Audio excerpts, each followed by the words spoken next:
Hi friends, welcome to Banu Lifestyle. இப்போ நம்ம என்ன பார்க்க போறோம்னா சூப்பரான சிக்கன் கிரேவி தான். நான் எப்படி செய்வாங்கறது பார்க்கலாம். வெங்காயத்தை நீளமா கட் பண்ணி எடுத்துக்கலாம். இப்போ வந்து நம்ம தேங்காய் எண்ணெயிலேயே நம்ம கிரேவி செய்ய போறோம்.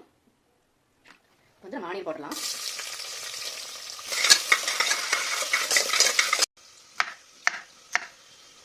ஒரு பேஸ்ட் வந்து 2 டீஸ்பூன் போடலாம்.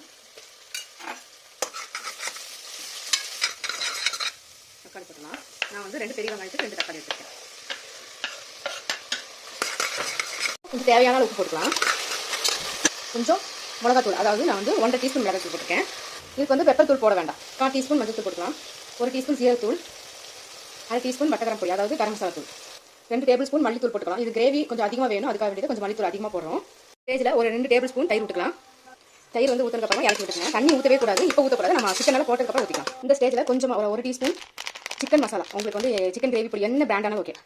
இப்போ 1/2 கப் தண்ணி ஊற்றிக்கலாம், ஒரு 1/2 டம்ளர். இந்த ஸ்டேஜில் சிக்கனை போட்டு இறக்கி குக்கரில் விசில் விட்டுறாங்க. அந்த மாதிரி தப்பு பண்ணாதீங்க. இந்த மாதிரி தண்ணி ஊற்றி தண்ணி நல்லா கொதிச்சு வத்தி வரணும். அப்போ தான் வந்து அந்த மசாலா, அந்த பொடி போட்டோம்னா அந்த பச்சை வாசமெல்லாம் போகும்.